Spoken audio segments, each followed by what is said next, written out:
Now guys, after factorial, after the theory of factorials, we are coming into the next topic in permutation, which is very important, and that is fundamental principle of counting method. Fundamental principle of counting, right?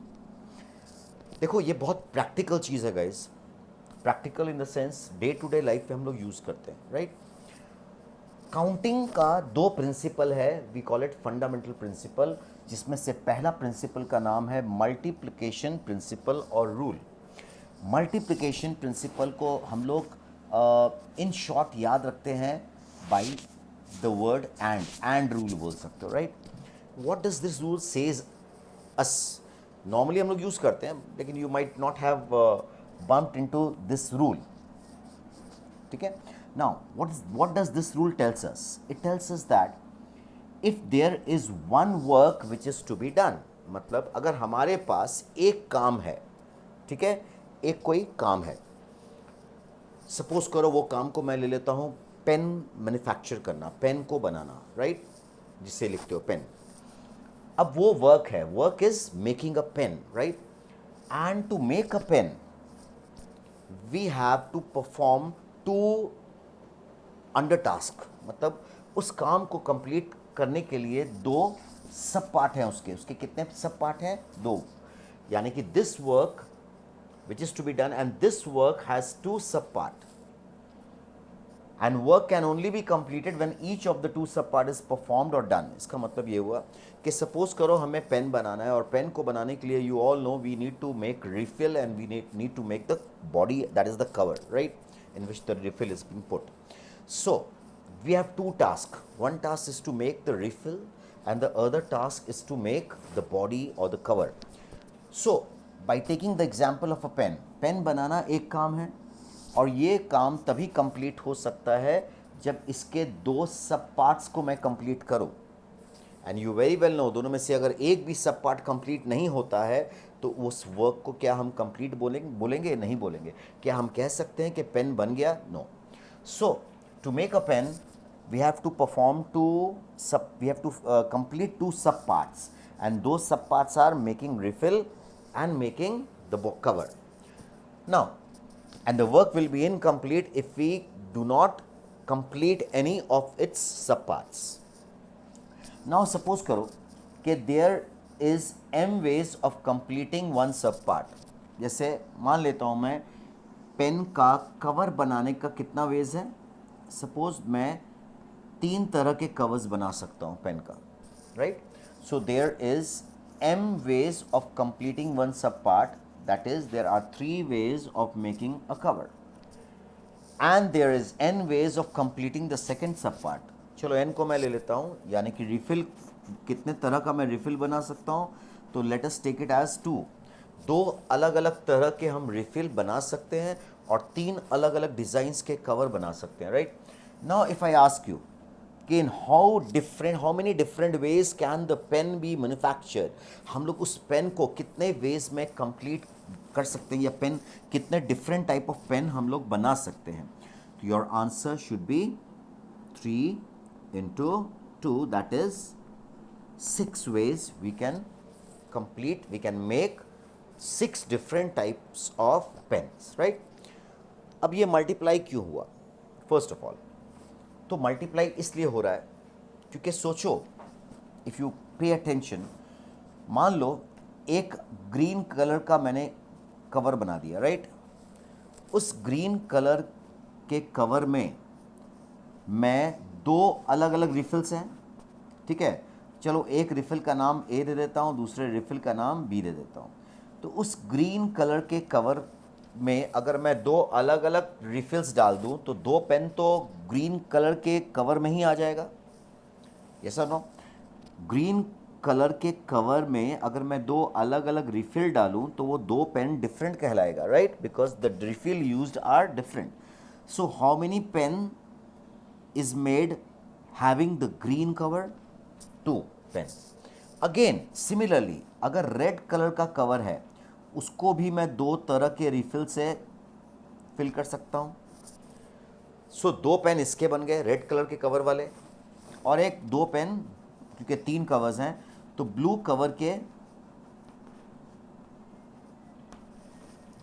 Cover वाले में अगर मैं फिर 2 तरह के refills डाल दूं तो 2 डिफरेंट पेन यहां भी बन गए. तो now you can see that how many pens are made in all, 2 + 2 + 2, that is 6 different pen हमने बनाए. लेकिन solving the problem in this way will not be that simple. आप देखो ये समय लग रहा है. Straight away we are getting the answer by multiplying these 2, right. इसलिए इसका नाम ही पड़ गया मल्टीप्लिकेशन रूल. इसको हम लोग ऐसे याद रख सकते हैं, पेन बनाने का वेस्ट तो तुम निकाल ही लोगे, कवर एंड रिफिल बनाने का वेस्ट गिवन होगा, या अपने से आप एसेस कर सकते हो. तो जब तुम्हें ये पता चल गया कि 3 different type of covers can be made and 2 different type of refills can be made, अब आपके मन में 2 सवाल होगा कि मैं इसको क्या करूं, ऐड करूं, इनटू करूं, क्या करूं. तो answer will be into Y, because ऐसे सोचना कि अगर तुमने कवर नहीं बनाया, खाली रिफिल बना दिया, क्या मेरा वर्क कंप्लीट हुआ, क्या पेन बना? तो आंसर इज नो. जब आंसर नो आए मन में तो समझ जाना आपको इन दोनों को मल्टीप्लाई ही करना पड़ेगा, राइट. तो this is the technique by which we can assess that we have to put multiplication sign between these 2 values. समझ में आया? So this is called multiplication और and rule. and मैंने क्यों बोला, एक और तरीके से आप चेक कर सकते हो. जब आप इसको लैंग्वेज में पढ़ोगे तो कैसे पढ़ोगे? There we can make 3 types of cover and we can make 2 type of refill. तो आप दोनों स्टेटमेंट को जब ज्वाइन कर रहे हो तो you are using which connective? You are using and connective. We can make 3 types of covers and 2 type of refill. Therefore, total number of pen that can be made is 3 into 2, that is 6 is your answer, right? So and का इस्तेमाल करते हैं 2 statement को join करने के लिए, जब तो उस केस में हम लोग मल्टीप्लिकेशन करते हैं, right? So these are the 2 different ways in which you can make out whether you have to put multiplication sign or not. अब इस वर्क का 2 सब पार्ट था, ज़रूरी है 2 सब पार्ट हो? कोई ज़रूरी नहीं है. तो मैंने क्या लिखा, above principle is extended to finitely many सब पार्ट्स. हो सकता है 2 से ज़्यादा सब पार्ट हो. तो मैंने कितने सब पार्ट ले लिए? n सब पार्ट्स ले लिए. इस सब पार्ट को कंप्लीट करने का कितना वेज है? m1 veg. इस सब पार्ट को कंप्लीट करने का कितना वेज है? m2 veg dot dot dot. और इस सब पार्ट को कंप्लीट करने का कितना वेज है? mn ways. So in all the work can be completed in how many ways? Your answer would be m1 into m2 into m3 dot dot dot till mn ways, right. So this is very important law. और पूरा permutation chapter जो है guys, ये इस fundamental इस multiplication rule और fundamental principle पे based है, याद रखना. Very very important law, right. अब 1-2 एग्जाम्पल्स इस पे हम लोग करते हैं before coming to the addition law.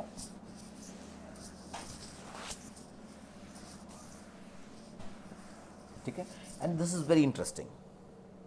अब देखो, my question is the next question which goes with it is, in how many ways, इसमें जितने एग्जाम्पल्स करोगे इतना कॉन्सेप्ट खुलेगा. In how many ways can a person reach Mumbai from Dhanbad?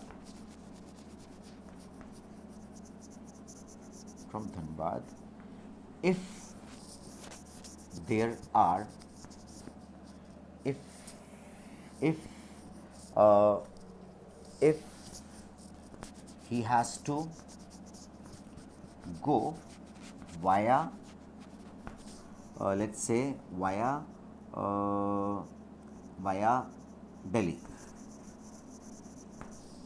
Now, in how many ways can a person reach Mumbai from Dhanbad if he has to go via Delhi? And there are three train from Dhanbad to Delhi and 4 train from Delhi to Mumbai. ठीक है, अब मैं बता दूं permutation combination के questions को बनाने के लिए the very first and the foremost thing is to understand the question. आप लैंग्वेज पढ़ के उस क्वेश्चन को समझ सको. This is the most important part of permutation, right. So इस क्वेश्चन में क्या बोला गया कि आपको धनबाद से कहाँ जाना है, मुंबई जाना है, राइट. वाया दिल्ली मतलब दिल्ली होते हुए, आप डायरेक्टली नहीं जा सकते, वाया दिल्ली जाना है. और धनबाद से दिल्ली जाने के लिए how many trains are there, we have 3 trains, T1, T2 and T3. और दिल्ली से मुंबई जाने के लिए we have 4 trains, right. P1, P2, P3 and P4. बहुत प्रैक्टिकली सोचो गाइस, ये क्वेश्चंस बहुत प्रैक्टिकल है. आप खुद अपने आप को यहाँ रख लो कि you are the person who wants to go from Dhanbad to Mumbai via Delhi. And there are 3 trains from Dhanbad to Delhi and 4 trains from Delhi to Mumbai. Now the question is, how can you reach from Dhanbad to Mumbai? In how many ways can you reach Mumbai from Dhanbad? ठीक है, अब धनबाद से मुंबई जाने के आपके पास कितने रास्ते हैं? तो बहुत सिंपल सी बात है. धनबाद से मुंबई आपको वाया दिल्ली जाना है. अब इस पूरे वर्क को, ये वर्क है, right, this is complete work. इस वर्क का कितना सब पार्ट है? This work has 2 sub part. What are they? Dhanbad से दिल्ली जाना इसका एक सब पार्ट है वर्क का, और दिल्ली से मुंबई जाना इसका दूसरा सब पार्ट है. ठीक है, आप सीधा तो जाओगे नहीं. तो सबसे पहले आप ये डिसाइड करो कि धनबाद टू दिल्ली कितने वेज में जा सकते हो. तो अ person can go from Dhanbad to Delhi in how many ways? 3 ways. क्योंकि तुम्हारे पास 3 ट्रेनें हैं, आप इससे जा सकते हो या इससे या इससे. तो धनबाद से दिल्ली जाने का नंबर ऑफ वेज कितना है? 3 वेज.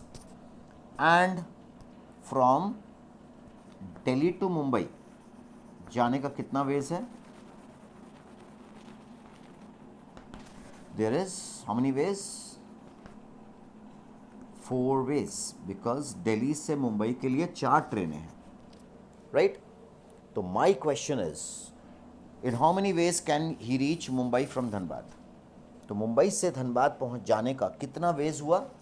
तो आपके दिमाग में 2 थॉट आ रहे होंगे, इन दोनों को क्या करें. ये मत सोचना हमेशा मल्टीप्लाई होता है, बिकॉज आगे चल के हम एक और रूल करेंगे जिसका नाम है एडिशन रूल.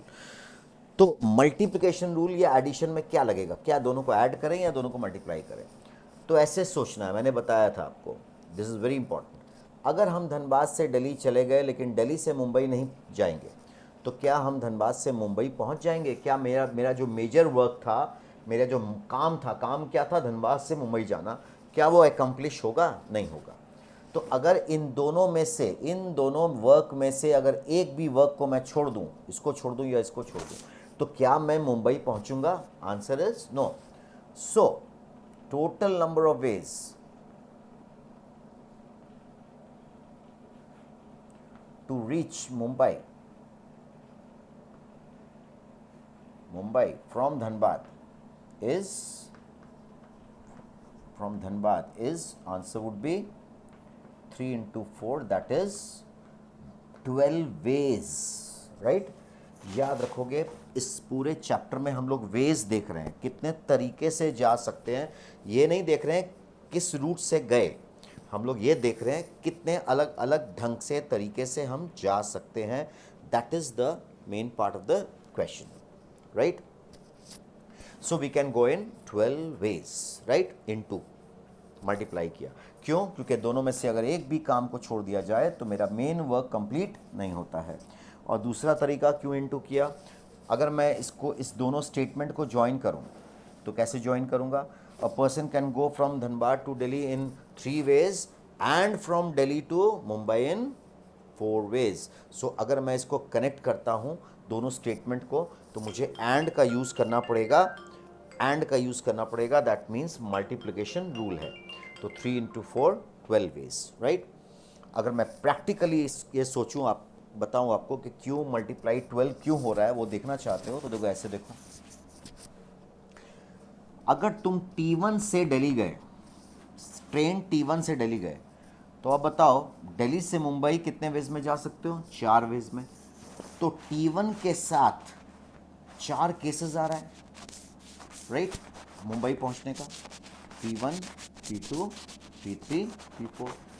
अगर T2 ट्रेन से जाता है दिल्ली तब भी 4 ऑप्शंस हैं उसके पास दिल्ली से मुंबई जाने के, और अगर थर्ड ट्रेन से दिल्ली जाता है तब भी उसके पास 4 ऑप्शंस हैं। तो गाइस टोटल कितने वेज हुए जाने के? 4। How many times? 4 3 टाइम्स, इसलिए इसका आंसर 4 इंटू 3 हो जाता है, दैट इज 12। अब हर बार ये पॉसिबल नहीं है कि मैं इस तरह से काउंट करते जाऊं, राइट। तो this is the compact way of calculating the number of veg, right.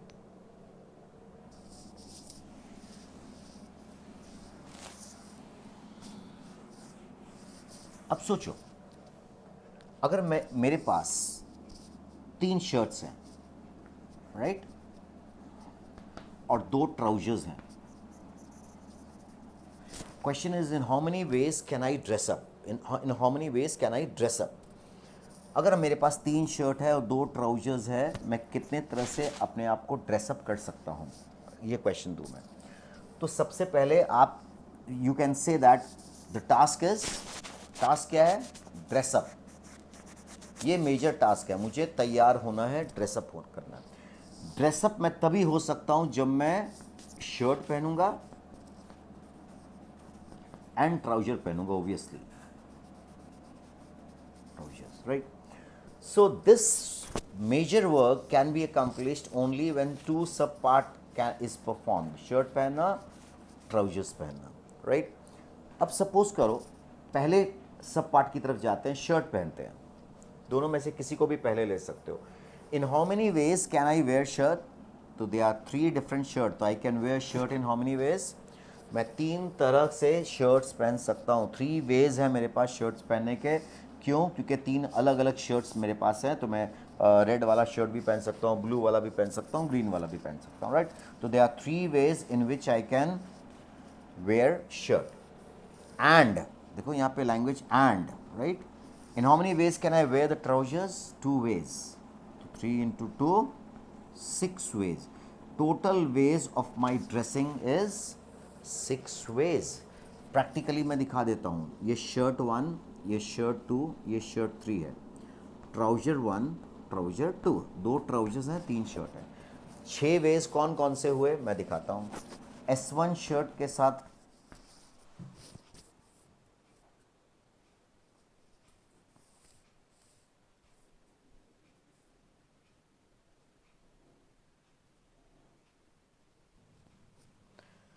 So guys, अब वो 6 पॉसिबिलिटीज़ क्या क्या हैं तो मैं आपको दिखाता हूँ। शर्ट 1 के साथ ट्राउजर 1, शर्ट 1 के साथ ट्राउजर 2 पहनूंगा, तो ये अलग ड्रेसिंग कॉम्बिनेशंस हैं। S2 शर्ट के साथ ट्राउजर 1 पहनूं, या S2 शर्ट के साथ ट्राउजर 2 पहनूं, या S3 शर्ट के साथ ट्राउजर 1 पहनूं और S3 शर्ट के साथ trouser 2 पहनूं। So how many different combination of dressing up is there? You can see 6। लेकिन क्या हर बार अगर ये शर्ट्स ज़्यादा हों और ट्राउजर्स भी ज़्यादा हों तो क्या हम लोग प्रैक्टिकली गिन सकते हैं? No. For that, in that case we have to use fundamental principle of counting. तो बड़ा सिंपल सा कॉन्सेप्ट है। शर्ट पहनने का कितना वेज? 3 वेज। ट्राउजर पहनने के कितने ways? 2 ways. Total ways 6 ways we can dress up, right. Fundamental principle of counting बहुत इंपॉर्टेंट, ठीक है। एक और एग्जाम्पल लेता हूँ, राइट. सपोज करो, इन how many ways can 3 persons be seated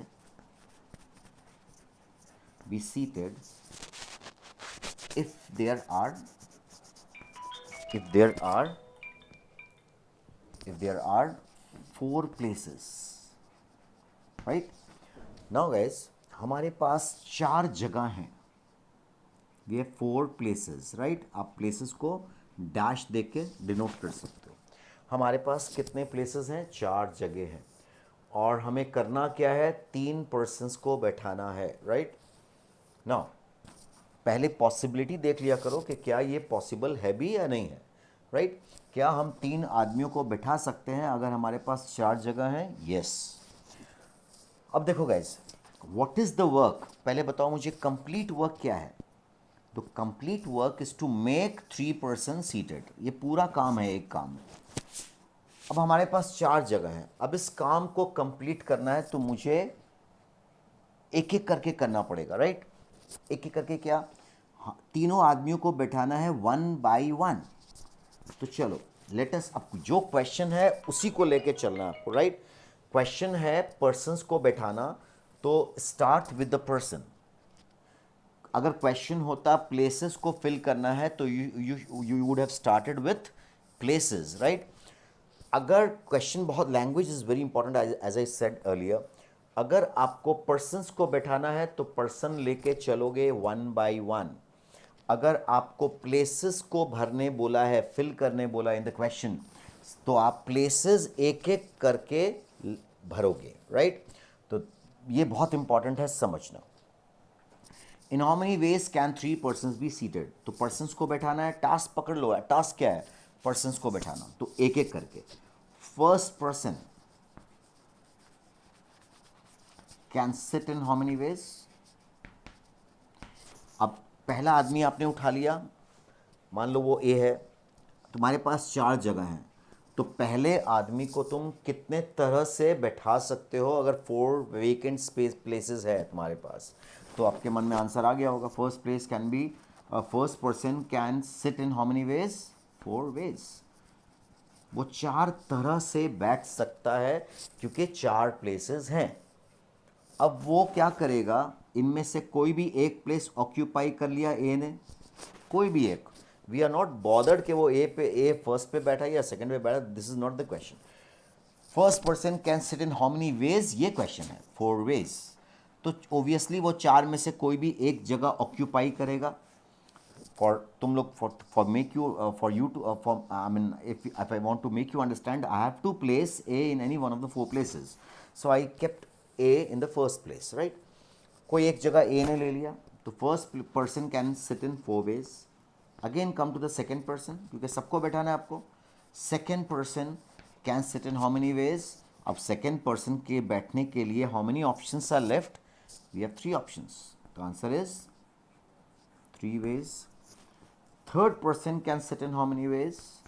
only, मान लो बी यहाँ बैठ गया. अब तीसरे आदमी को बैठाने का 2 वेज ही है, 2 वेज. वो कहीं भी बैठ सकता है, या तो यहाँ बैठेगा, यहाँ बैठेगा, कहीं भी बैठ गया. तीनों आदमी बैठ गए. तो टोटल नंबर ऑफ वेज क्या हुआ? Total veg in which all 3 of them can sit. आप आंसर क्या करोगे? तो तुम्हारे पास 3 वेज आया, 4 वेज, 3 वेज, 2 वेज. क्या करेंगे? इसको इनटू करें या नहीं करें? तो फिर वही सवाल, मान लो मैं फर्स्ट पर्सन को नहीं बैठाता हूं, तो क्या मेरा वर्क कंप्लीट हो गया? क्वेश्चन कंप्लीट कहलाएगा? No, because our task is to make 3 persons sit. If I don't make any one of these persons sit, the work will not be accomplished. Therefore, you have to multiply all these 3 values. The total ways in which all 3 of them can sit is 24 ways. और उस 24 veg में एक वे आपको मैं यहाँ पे बना के दिखाया हुआ है. और अगर तुम सब पॉसिबिलिटी को अगर देखोगे तो 24 पॉसिबिलिटीज़ आएगा जो प्रैक्टिकली करना पॉसिबल नहीं है, right. So this is done by fundamental principle of counting because we are using multiplication rule, right. अब यही क्वेश्चन है, in how many ways can 4 person in how many ways can three persons be seated if there are two places? अब ये question अगर मैं दे दूं आपको तो आपका आंसर स्ट्रेट अवे होना चाहिए zero ways. We cannot make three person sit if there are two places. It's very obvious कि दो जगहों में तीन आदमी नहीं बैठ सकते. वो स्पेशल केसेस मत सोच लेना कि गोदी में बैठा लिया किसी ने. So in one place only one can sit. Standard conditions हम लोग फॉलो कर रहे हैं. So if the question says that तीन आदमियों को बैठाओ और जगह दो ही है तो कैसे बैठाएंगे? Answer is zero, right. लेकिन क्वेश्चन क्या होगा? अगर ये क्वेश्चन होगा तो पॉसिबल है. In how many veg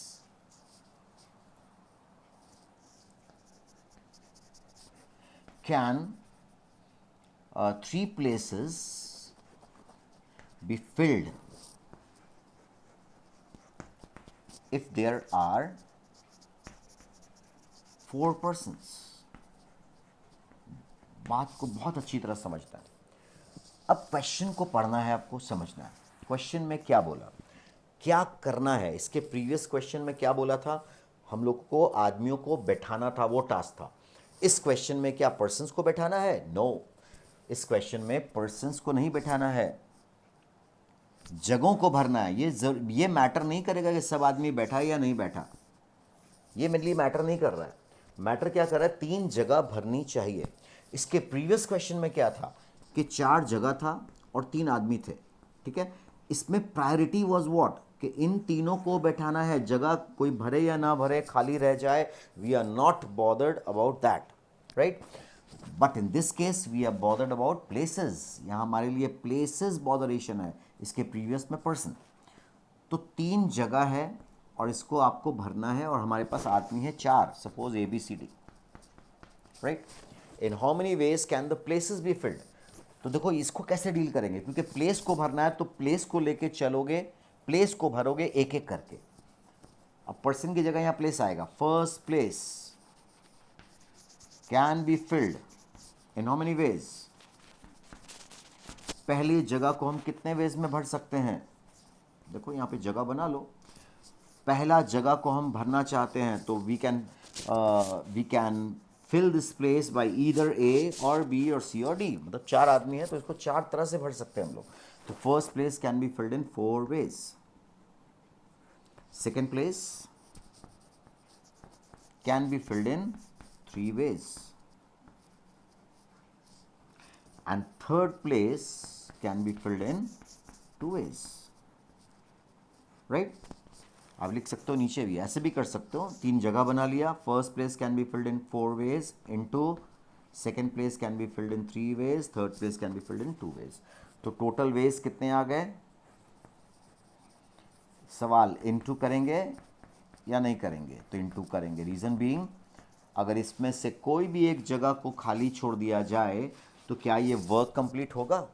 work क्या था? तीनों प्लेसेस को भरना. तो that work will not B completed, right? So to make that work complete, we have to fill all the places simultaneously. Therefore into. Language से भी समझ सकते हो. First place can be filled in four ways and second place can be filled in three ways and third place can be filled in two ways. तो into कर दिया हमने. इसको कहते हैं फंडामेंटल प्रिंसिपल ऑफ काउंटिंग का multiplication rule. Guys very very important.